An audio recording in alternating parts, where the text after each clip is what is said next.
Imagine you run into your uncle at a family gathering, and you get into a disagreement about politics. You say Black Lives Matter. He says all lives matter. How are you going to win the argument? You figure your uncle doesn't have all the information you do about the subject, that he's misinformed or uninformed. You figure you can win the argument by sharing your knowledge, which will prove that he's wrong and you're right. And so you go about making your point clearly and convincingly, with lots of evidence to support what you're saying. Your uncle will certainly agree with you now, right? But what we know is that he won't. And it's for the same reason that your uncle articulating his perspective and the information that supports it is unlikely to change your mind. The fact is, as human beings, we have a tendency to focus on information that supports our beliefs and dismiss information that contradicts it. It's called confirmation bias. It's sort of a flaw in our operating system that keeps us from having an open mind to conflicting information. It steers us to confirm what we already believe. Confirmation bias is so strong that even though you think it explains a lot about people who disagree with you, you're pretty sure you don't do it, despite evidence to the contrary. And so you keep thinking that making logical arguments that sound convincing to you and sharing information from sources you find compelling will bring your uncle around to your perspective. But it doesn't. And now your uncle still doesn't agree with you, and you're feeling frustrated. And you're also not feeling very good about your uncle. Because in addition to confirmation bias, you're experiencing another flaw in the operating system. If I asked you to describe people on the other side of the political divide, you would likely say that their views are pretty extreme and that their opinions are illogical, poorly informed, and maybe even mean-spirited.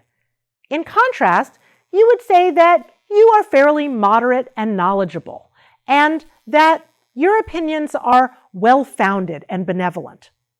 Curiously, people on the other side would tell me that they are the ones who are mainstream and logical, and that you are the one who doesn't know what you're talking about and doesn't care about people. I'm a psychologist and researcher, so I look to data about how people think about each other. A 1995 study about pro-choice and pro-life advocates' views of each other piqued my interest. Robinson and colleagues found that college students on both sides of the abortion debate assumed their opponents were more extreme in their views than they actually were, and that their own views were objective, whereas those on the other side were influenced by political ideology. 2 decades later, Waits et al. Observed Israelis and Palestinians similarly attributing negative intentions to the other side, both thinking that they were motivated by love and that the others by hate. Overestimations of extremism are evident in 30 years of the American National Election Study. And in 2018, a survey by More in Common found that Democrats and Republicans think that twice as many people in the other party are extremists than actually are.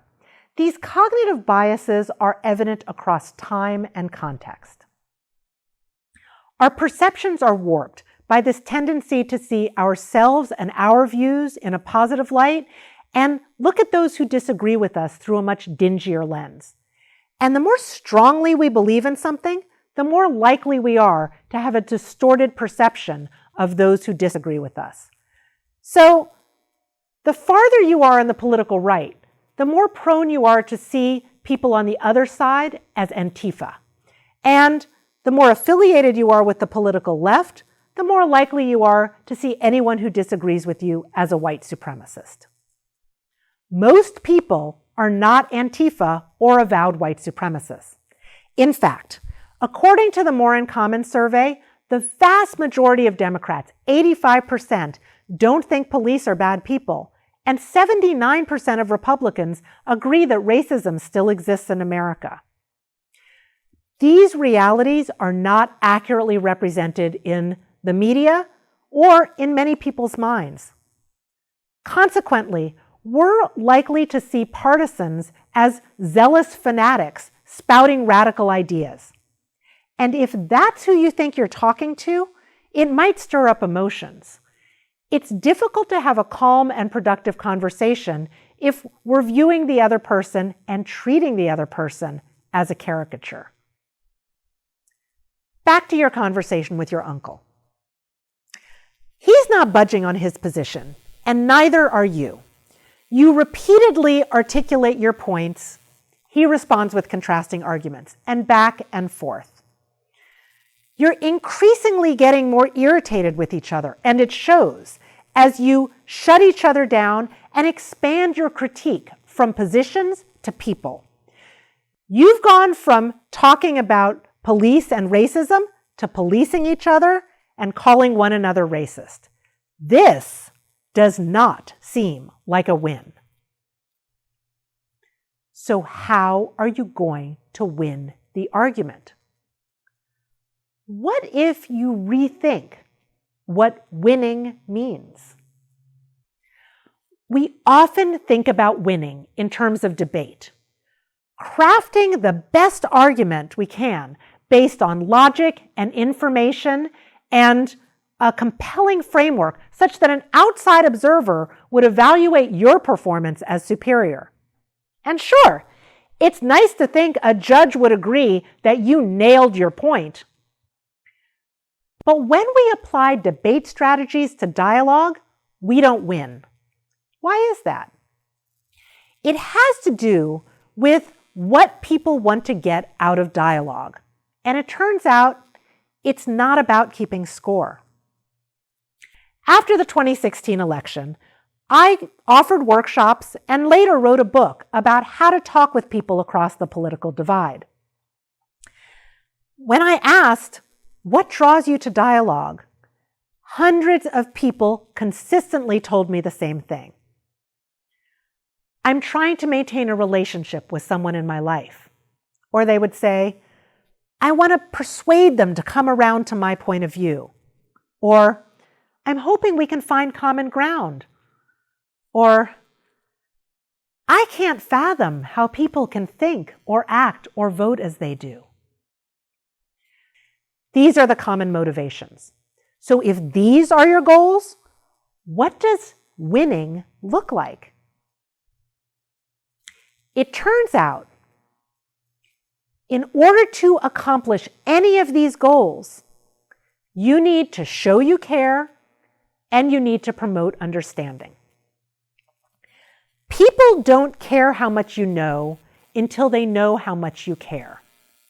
Teddy Roosevelt said that, and it's true. If you raise your voice, interrupt, focus more on how to craft your argument than attending to another person. If you treat someone like an uncaring extremist idiot, they are not going to want to hear what you have to say, and they're not going to want to open up to you. And opening up and listening are the prerequisites for understanding. Empathy will help them to know how much you care. And there are two aspects of empathy: getting where someone is coming from and communicating to them that you get them. It's not enough to think that you understand someone. It's important to actually understand them. And even more, you have to show them that you understand. Why is understanding so important? Let's go back to your goals. If you can't fathom where people are coming from, you're lacking understanding. If you want to maintain a relationship with a loved one, demonstrating that you understand them is key. And you certainly cannot convince or collaborate if you don't understand where the other person's coming from. No matter what your motivation, understanding is the path to your goal. Ultimately, you win by knowing what you want to accomplish through dialogue and doing things that will help you to achieve those goals. So instead of flinching at all lives matter. You take a deep breath and ask, what does that phrase mean to you? And you give your uncle time to respond, listening, really trying to understand. And you reflect back, you don't see race as the only reason people are mistreated. You fight the urge to state your point and encourage him to elaborate. What you hear gives you a sense of the complexity of his ideas and values, even though it's still very different from how you see things. Now your uncle feels heard, and he's more open to hearing your views. You share how your position has shifted over time, and you talk about the people and experiences that shaped your current outlook. Your uncle nods and says, yes, I can see how that would change you. You still don't see eye to eye, but you've deepened your connection. Winning is not about asserting your position. It's about strengthening a connection. And when you win at connecting, you're closer to reaching your goals for dialogue. What's more, you are rewarded with deeper relationships, more accurate perceptions of other people, and a brave and open heart. And that's how you win a political argument.